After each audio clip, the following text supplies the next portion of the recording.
Olá, boa noite. O É Notícia entrevista hoje o deputado federal Adi Damus, do PT do Rio de Janeiro. O Adi é ex-presidente da OAB no Rio. Ele foi eleito suplente em 2014 e assumiu a cadeira na Câmara no ano passado. O deputado é um dos mais próximos ao ex-presidente Lula e aconselha a defesa do petista. Boa noite, deputado. Seja muito bem-vindo ao É Notícia. Boa noite. Obrigada por essa entrevista. Nós estamos gravando aqui agora na hora do almoço de segunda-feira, então nos responsabilizamos pelos fatos até aqui, né? Porque eles têm andado num ritmo tão acelerado que é difícil prever o que vai acontecer nesta tarde. Mas vamos lá. Deputado, o senhor acabou de voltar de uma reunião no Instituto Lula, voou do Rio para São Paulo, esteve lá nesta manhã, esteve aqui em São Paulo também na última sexta-feira, logo após o depoimento do presidente Lula, a Polícia Federal esteve com ele. Como está Lula? Está muito bem. Óbvio, muito magoado com o que aconteceu. O presidente se sente, de fato se sente injustiçado, né? Está sendo injustiçado, está sendo tratado de forma arbitrária e desrespeitosa, né, pelos investigadores da chamada Operação Lava Jato. Agora, o presidente Lula é uma espécie de força telúrica, né? Aquele episódio em que ele foi desrespeitado, a sua família foi desrespeitada, sua esposa, seus filhos, seus amigos, seus companheiros de trabalho. Foram vítimas de arbitrariedade. E o que se viu naquela entrevista coletiva de sexta-feira foi algo extraordinário. Quem esperava encontrar um homem desmoralizado, de cabeça baixa, derrotado, encontrou um homem disposto a ir para o combate político, a dizer à sociedade brasileira o que está acontecendo. E se colocou, talvez, como candidato em 2018. É justamente sobre isso que eu quero falar. O senhor esteve hoje de manhã no Instituto Lula. Qual foi a conversa por lá? O PT e o ex-presidente planejam algum tipo de reação? Olha, obviamente, após o que aconteceu, haverá, da parte dos movimentos sociais, dos partidos que apoiam o governo, dos aliados e amigos do presidente Lula, haverá manifestações também, né? Democraticamente. Manifestações nas ruas? Nas ruas, claro. Pelo país? Pelo país, democraticamente. E quando isso será? Isso acontecerá no próximo dia 13, quando as manifestações da oposição também estão marcadas? Hoje estão acontecendo em diversos estados aí pelo Brasil reuniões de diretórios da Frente Brasil Popular, que é uma reunião de partidos e movimentos, né, progressistas, o debate sobre esse tema, né? Internamente, há quem defenda que se façam manifestações no dia 13 também, que se antecipem as manifestações marcadas já para o dia 31, né, se antecipe para o dia 18 e que se mantenha o dia 31. Então, isso é que está em debate hoje. Não há definição ainda. Mas o senhor não acha que é muito grande o risco de radicalização do debate, até que isso acabe resvalando para o confronto físico, se houver manifestações dos dois lados no mesmo dia, no próximo domingo? Infelizmente, eu espero que esses episódios da semana passada tenham chamado à reflexão os investigadores, né, ou seja, o juiz Moro, que funciona mais como investigador do que como juiz, e os procuradores da República que estão à frente da Operação Lava Jato, né? Se alguém aqui incendiou o país, foram eles, né, ao cometerem aquela arbitrariedade contra o presidente Lula, que foi sequestrado de sua casa para prestar depoimento. E isso, obviamente, mobilizou a militância, né? Até então, as coisas vinham acontecendo, malgrado as arbitrariedades sucessivas que a chamada Operação Lava Jato produz, vinham acontecendo num patamar, enfim, aceitável, manifestação daqui, manifestação dali. Agora, ao fazerem isso com o presidente, acho que não houve uma reflexão adequada, né, porque todos ali têm um mínimo de conhecimento jurídico para saber que aquela chamada condução coercitiva era um sequestro, não era uma condução coercitiva. Agora, alguns juristas argumentam que já havia um precedente, porque o ex-presidente Lula havia se recusado a depor no Ministério Público de São Paulo, depois até o Ministério Público Federal da Operação Lava Jato divulgou uma nota, a Força Tarefa, dizendo que se fez uma cortina de fumaça e que já houve muito depoimentos de condução coercitiva e nunca houve esse tipo de reação, que só há esse tipo de reação porque se trata do ex-presidente da República. Como o senhor responde a essas declarações? Os chamados juristas, né, a que você se refere, estão mal informados, né? O presidente Lula não se negou a depor diante de um procurador aqui de São Paulo. O presidente Lula estava calçado uma liminar, então se ele estava autorizado judicialmente a não ir, então ele não se recusou a ir. Então me espanta que juristas estejam falando uma bobagem como essa. Por outro lado, por que o presidente Lula foi ao judiciário paulista para não comparecer diante daquele promotor? Que era um promotor de exceção.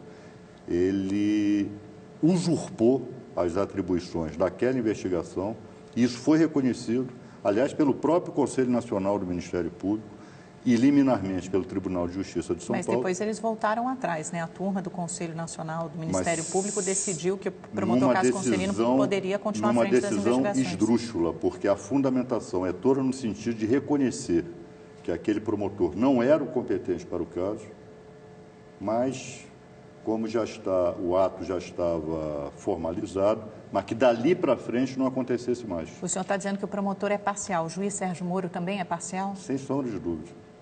Age com parcialidade. O juiz Sérgio Moro criou um procedimento investigativo da cabeça dele, que não existe, ele e os procuradores, que não existe no ordenamento jurídico brasileiro. Essa banalização da prisão preventiva, né, indefinida, o que transforma Curitiba numa espécie de Guantánamo. Mas essas prisões têm sido confirmadas pelos tribunais superiores? Liminarmente. Vai chegar um momento em que o Supremo Tribunal Federal... Até em decisões de turma também, do STJ, por exemplo. O mérito ainda não foi julgado. Vai chegar o momento em que o mérito, todo esse contexto da Operação Lava Jato, ele vai ser submetido à apreciação dos tribunais superiores. Eu acho que alguma coisa aí vai ser anulada. O juiz Moro atua... Ele é incompetente para uma série de procedimentos, ele não é o juiz competente do ponto de vista territorial, a competência territorial não é dele. Enfim, há uma série de ilegalidades praticadas pela Operação Lava Jato em nome do combate à corrupção, que todos nós apoiamos. Vamos deixar isso claro. O combate à corrupção aqui e em qualquer lugar do mundo, ele deve ser travado, ele deve ser feito. Agora, o que não se pode é combater uma ilegalidade praticando outras ilegalidades. Qual a sua avaliação da Operação Lava Jato? Ela tem a sua importância também? Ela representa um avanço no país? Porque os governos do PT vivem repetindo que é justamente a autonomia que foi possibilitada durante esses últimos anos que permitiu a autonomia e a independência das instituições, que a Polícia Federal, que o Ministério Público pudessem atuar livremente. Então, a Lava Jato, nesse sentido, não é um avanço? A autonomia pela qual nós brigamos e conquistamos na Constituinte não é autonomia para praticar ilegalidades, arbitrariedade e desrespeito à Constituição.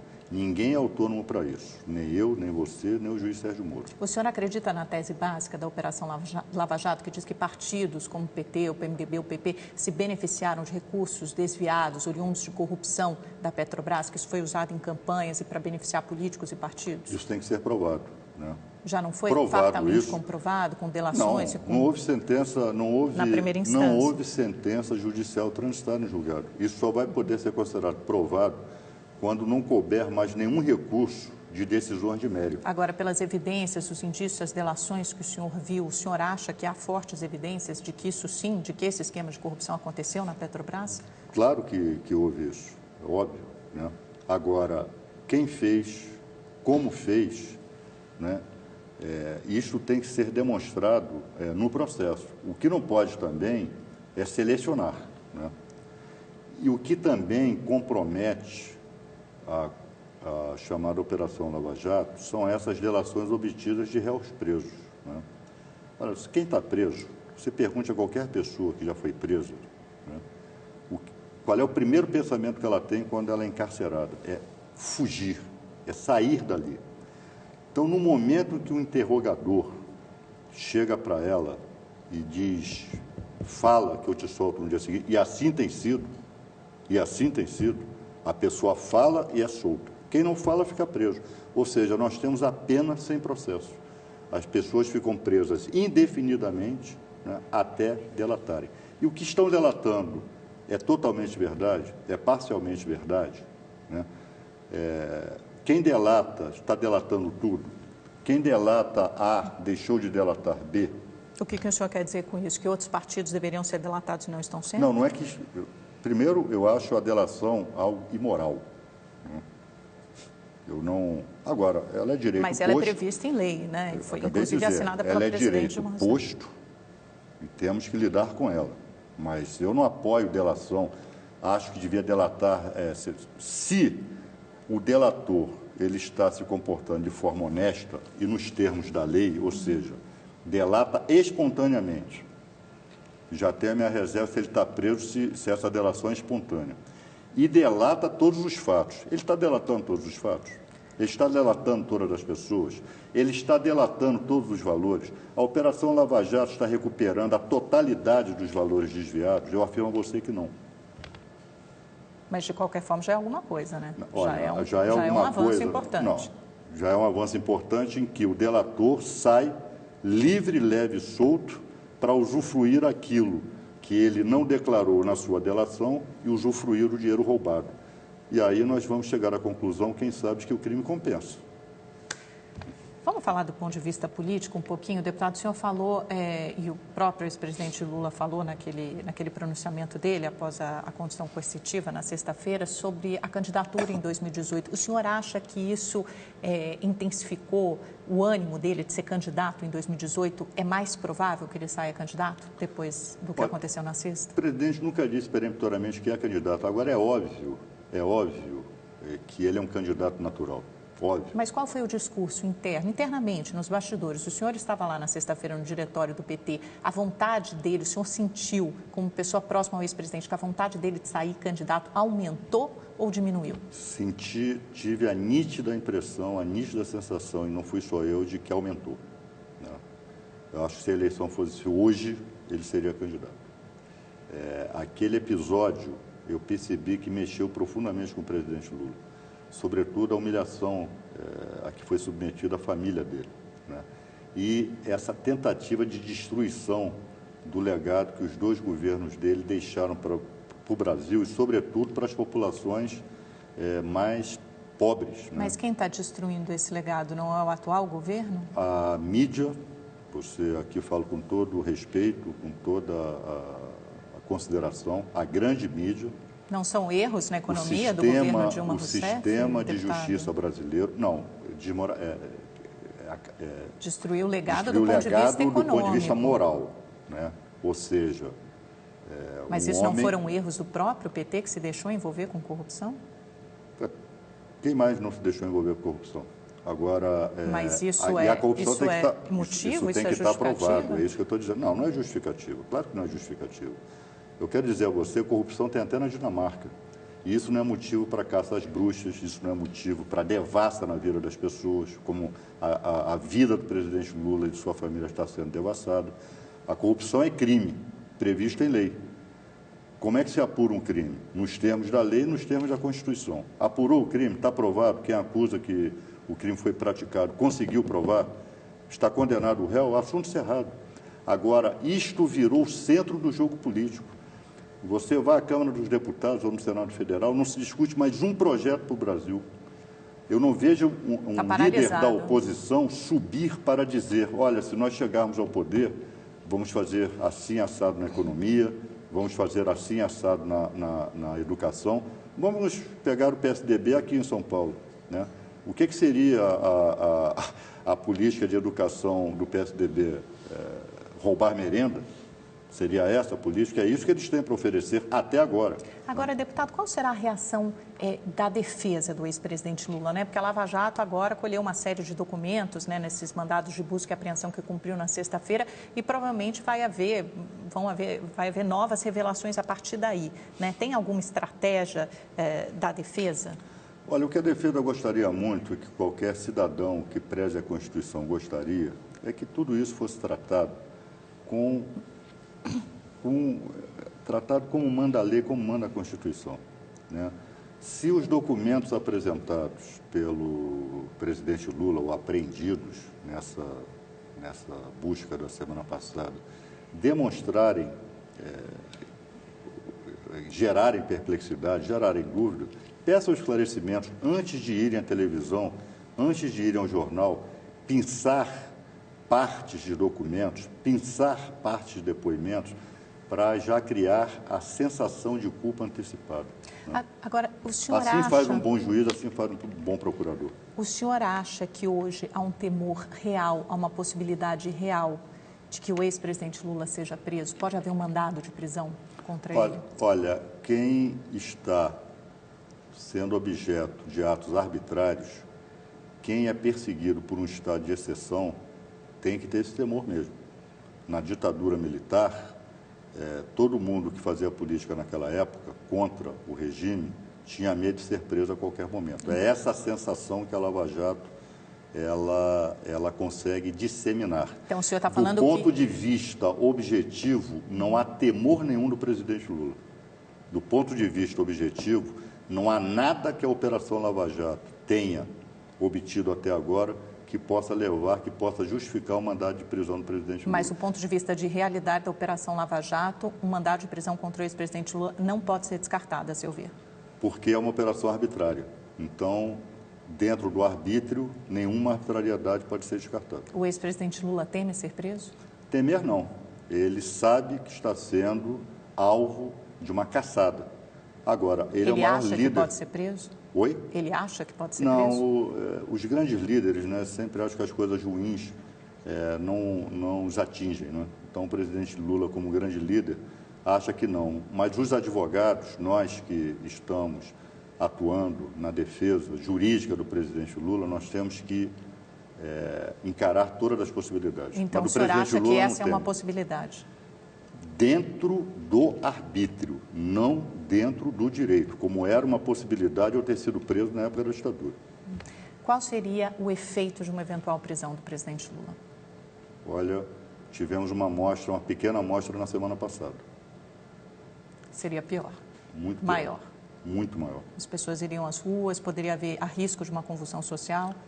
Olha, o PT, e assim como os partidos progressistas, foram partidos que foram criados, fundados na luta, nos embates políticos, mas não se pode acusar nenhum desses partidos de ter fomentado convulsão social, de ter fomentado desordem, de ter fomentado a violência. Agora, quando se está diante de um cenário de arbítrio, né, cria-se uma situação ruim, né? Então, eu acho, o que se viu na semana passada? Né? Houve uma agitação, houve uma revolta, houve uma indignação coletiva por conta da arbitrariedade que sofreu o presidente Lula.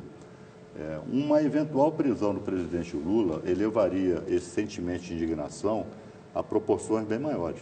Né? Eu acho que formalmente, nós vivemos sob uma democracia. O povo brasileiro, a sociedade brasileira, com toda certeza, não quer a volta a regimes de exceção. Quem fomenta o arbítrio, quem fomenta golpe, não vai ter boa acolhida na sociedade brasileira. Deputado, vou pedir licença um minutinho, nós vamos para um rápido intervalo, voltamos já já, não saia daí.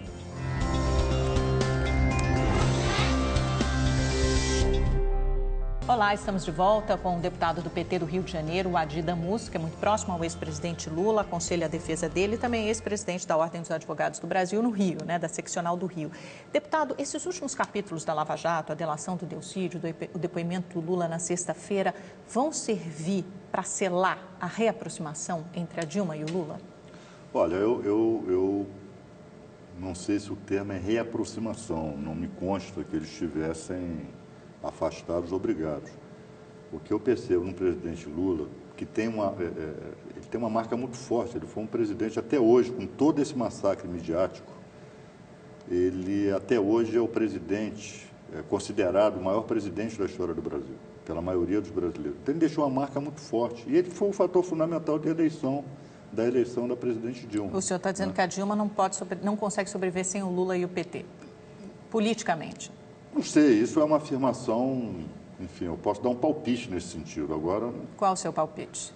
Eu acho muito difícil, porque as coisas estão muito imbricadas, né? O Lula foi fundamental para a eleição da Dilma. O senhor acha que a Dilma percebeu isso com o gesto de vir a São Paulo no sábado para visitar o ex-presidente? Ela se deu conta porque ela não veio ao aniversário do PT uma semana antes e todas as notícias de bastidores davam conta de fato de que havia um distanciamento. Não digo uma ruptura ou que os dois estivessem brigados, mas havia um distanciamento. Olha, foi um gesto mesmo de solidariedade. Eles são amigos. É ilusão eles se gostam. se gostam. É ilusão achar. O Lula, eu acho isso, não estou falando aqui em nome dele. O que eu percebo, e acho que percebo corretamente, é que ele tenta não se miscuir no governo da Dilma. E qualquer presença mais ostensiva dele, se ele começa a visitar o Palácio do Planalto toda hora, se começa a ligar para a Dilma toda hora, se começa a opinar toda hora sobre o governo dela, sobre aspectos do governo dela, vão imediatamente dizer que ele está se metendo no governo da Mas sabe-se presidente. também que nos bastidores, para os interlocutores dele, ele critica muito as ações ou a falta de ação do governo Dilma. Se ele faz isso nos bastidores, ele faz corretamente. Não faz isso publicamente. Mas ela fica sabendo. Bom, aí vocês também levam para ela. E era a questão do Rio, do aniversário do PT, foi a semana do episódio do pré-sal lá no Senado. Exatamente. Né? Os senadores do PT, que votaram contra, inclusive, o projeto, fizeram críticas duras a ela. Diversos dirigentes e o governo partidários apoiou a pauta, né? Com fizeram críticas a ela. Então, talvez ela não tenha se sentido à vontade. Isso não tem nada a ver com a relação dela com o Lula. Agora, é um erro da ex-presidente, da presidente Dilma, melhor dizendo, insistir em pautas como a reforma da Previdência, por exemplo, que são pautas que não são desejadas pelo PT, que acabam afastando do partido? Eu acho, por exemplo, que essa pauta, a reforma da Previdência, ela não tem nenhuma urgência. Ela não tem o que estar pautada. Acho que deve se debater a reforma da Previdência, sim.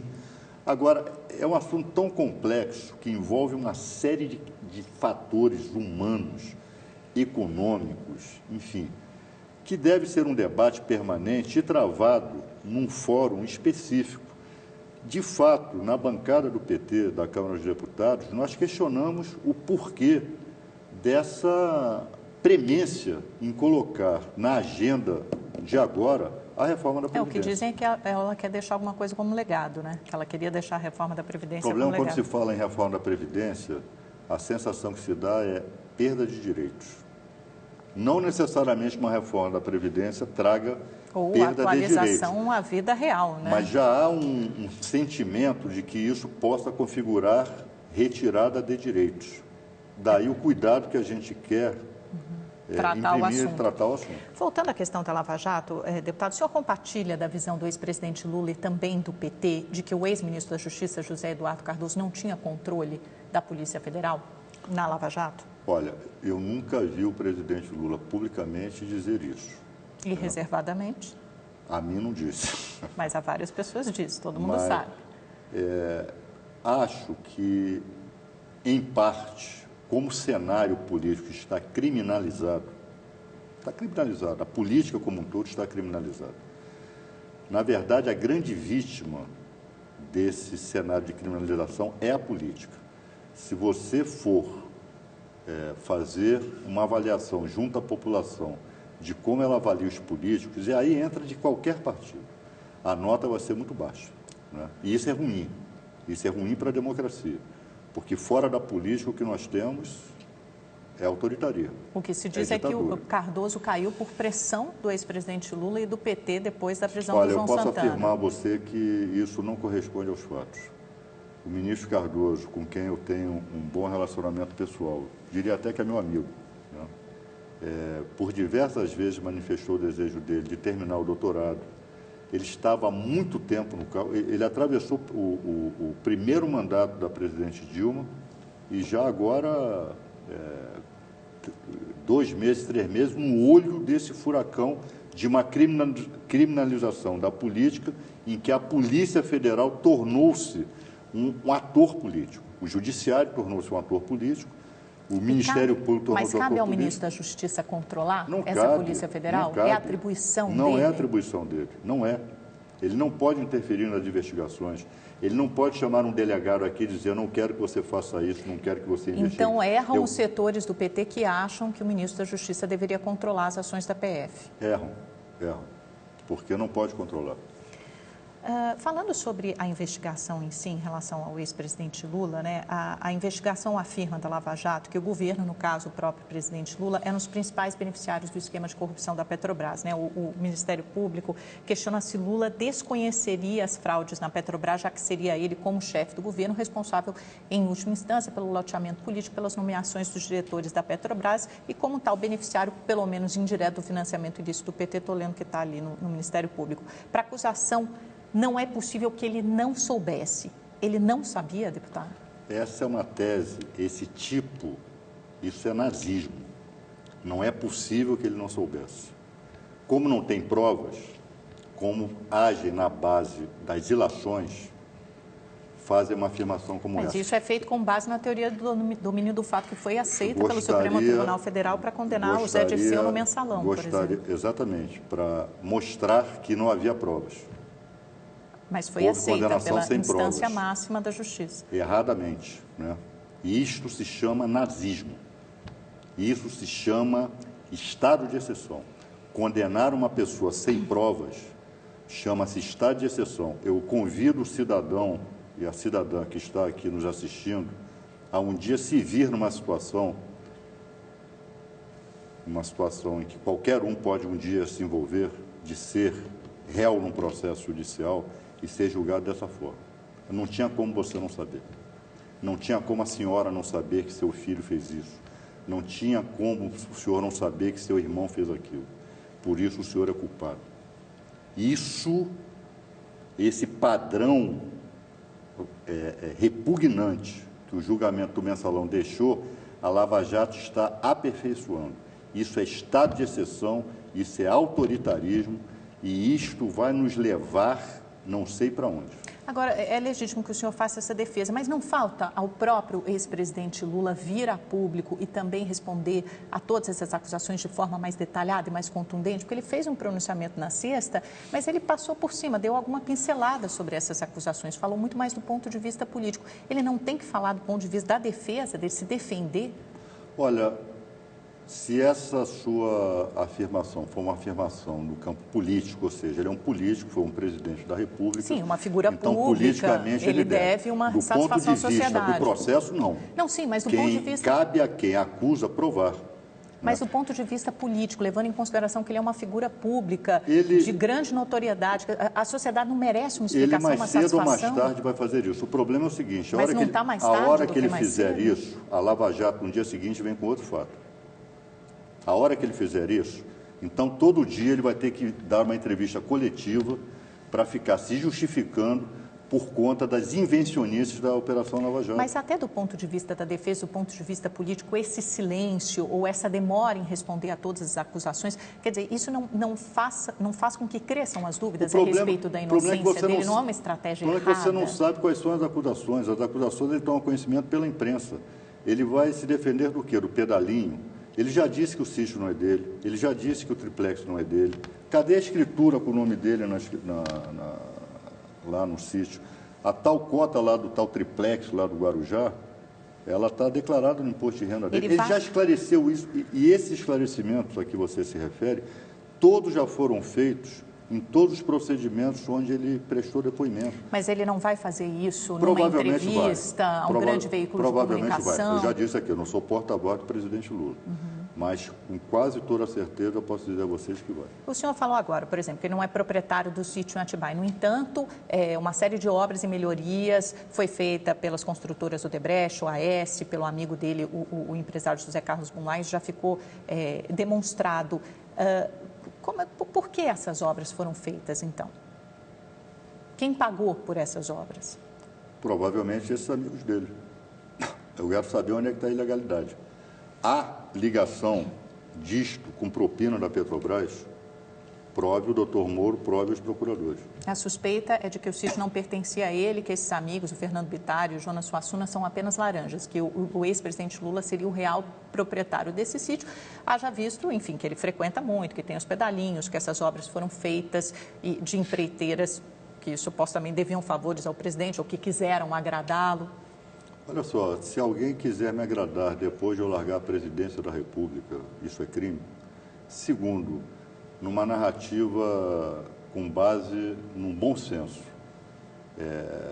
Então, o que querem com essas invencionices provar os investigadores da Lava Jato? Bom, o presidente Lula, que é beneficiário do esquema de propinas na Petrobras, que propiciou a essas empresas contratos bilionários, recebeu em troca uma porcaria de um sítio lá não sei aonde, em Atibaia, e um triplex que ele sequer comprou no Guarujá. Olha, se isso for provado verdade, eu vou dizer que o presidente Lula, ao contrário do que dizem, ter uma inteligência prodigiosa, é burro. Porque se vender em troca disto, né, por que não um apartamento lá em Higienópolis? Né? Por que não um apartamento na Avenida Fox em Paris? Né? Por que não um apartamento na Vieira Solto, lá no Rio de Janeiro, né? Sendo vizinho lá do senador Aécio Neves, por exemplo? Mesmo que nada disso tenha sido ilegal, não é, no mínimo, uma grave mistura, uma promiscuidade entre público e privado? Ora, se ele não era mais presidente, eu não vejo qualquer promiscuidade entre público e privado. Mas é ex-presidente que elegeu a sucessora, ainda tem um enorme poder, uma enorme influência sobre as decisões do governo. Aí eu acho que é algo que a consciência do presidente Lula que deve responder. Eu estou falando aqui do ponto de vista estritamente jurídico, né? Ele se valeu, ele trocou, ele propiciou a essas empresas contratos milionários em troca de um barco de lata, de um sítio em Atibaia e de um triplex que sequer foi adquirido por ele, né? Ele se vendeu por isso. No caso, se isso estiver demonstrado, pouco importa o valor, né? Pouco importa o valor. Ele, em tese, teria cometido um ilícito. Isso está provado. Agora, cá para nós, né, o bom senso indica que se vender por tão pouco... A defesa vai admitir, então, que o ex-presidente Lula, ou então os amigos dele, receberam, de fato, esse presente das empreiteiras, do Aécio, do Odebrecht, do Não sei se a defesa vai aceitar. Olha só para ficar claro qual é... Eu discuto genericamente até para orientar... Sim, o senhor não faz parte da defesa oficialmente, claro. Oficialmente, então não tenho como responder essa pergunta. Politicamente foi errado aceitar esses presentes, mesmo que tenham sido os amigos? Mas eu não sei se configura da forma como você está descrevendo, entendeu? Eu acho que isso tem que partir do próprio presidente Lula. Ele vai dar essa explicação pública com toda certeza. Nós vamos para mais um rápido intervalo. Deputado, peço licença ao senhor. Voltamos em seguida. Fique por aí.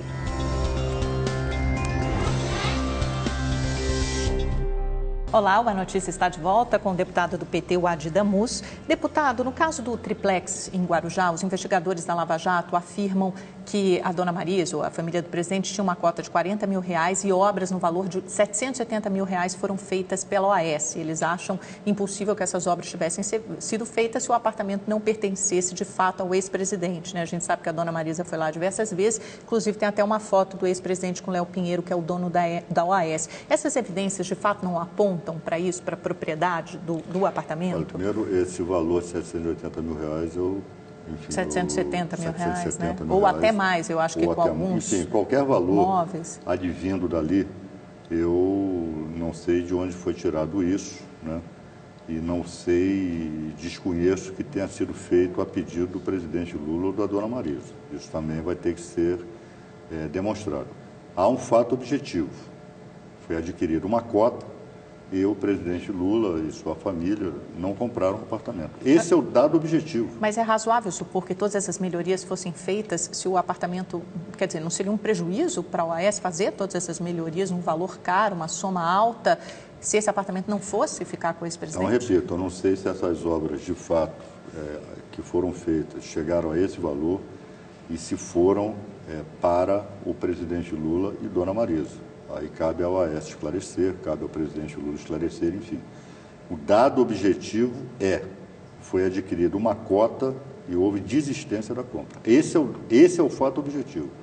É que às vezes o fato objetivo pode não soar tão verdadeiro, né? O fato objetivo carece de esclarecimentos. O senhor entende o que eu quero dizer? Como assim, uma gama de informações como essa, porque foram feitas melhorias em valor de R$770 mil, etc., etc. Um elevador, num apartamento. Também podem não ser verdadeiros, né? Então... A investigação da Lava Jato afirma também que 47% das palestras e 60% das doações do Instituto Lula foram feitas pelas 5 ou 6 maiores empreiteiras investigadas pela Lava Jato, né? E segundo o Ministério Público, há evidências de que nem todos esses serviços foram prestados. As maiores beneficiárias da corrupção na Petrobras viraram as maiores clientes do Instituto Lula e da empresa de palestras, a Lius? Assim como no Instituto do ex-presidente Fernando Henrique Cardoso, é bom que se diga. E também elas também são as maiores doadoras? É bom também, como a Infoglobo também contratou palestras, né, do presidente Lula. Agora, é bom também que se preste atenção, são grandes empresas, elas não tinham como clientes apenas da Petrobras. Por favor, onde é que está a conexão? É isso que a acusação... Aí, tem que se provar, vier com essa história de domínio do fato, eu boto quem eu quiser na cadeia. Com domínio do fato, eu boto quem eu quiser na cadeia. Então, tem que haver uma conexão, né? Esse dinheiro aqui, que pagou a palestra, foi objeto de propina, etc, etc. É essa ligação que falta fazer, que a acusação não fez. A acusação tem que provar, né? Falando um pouco sobre os efeitos políticos, então, dos últimos capítulos da Lava Jato, né? Notadamente a delação do Delcídio, o depoimento do ex-presidente Lula. A partir dessa semana, a oposição já disse que vai montar uma força-tarefa para acelerar o processo de impeachment e instituir a comissão especial. Como será a reação do governo? Não. Força-tarefa, enfim... Vai tentar obstruir a pauta, né? Eles vão obstruir a pauta na Câmara até que o impeachment... O que mostra que a oposição não tem qualquer compromisso com o país. Mostra que a oposição pensa tão somente em golpe de Estado. Mostra o desapreço da oposição pelo país, pelo povo brasileiro. Esse é o primeiro ponto. Segundo ponto, há uma decisão no Supremo Tribunal Federal, foi adotada numa ação, numa DPF, Ação por Descumprimento de Preceito Fundamental, no final do ano passado, que estabeleceu o rito do impeachment. Então, só se pode falar em impeachment na Câmara seguindo o rito que foi definido pelo Supremo Tribunal Federal.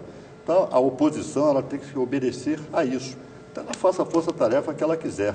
Agora, obstruir a pauta, isso mostra o total descompromisso da oposição brasileira com o país. A oposição diz também que vai incluir no pedido de impeachment a delação, as revelações feitas pela delação do senador Delcídio do Amaral, assim que for homologada. Isso pode jogar mais combustível ainda no processo de impeachment? Primeiro, é de duvidosa legalidade fazer aditamento ao pedido de impeachment, né? Primeiro ponto. Segundo ponto, a palavra do senador Delcídio para isso aqui vale, para aquilo ali não vale, né?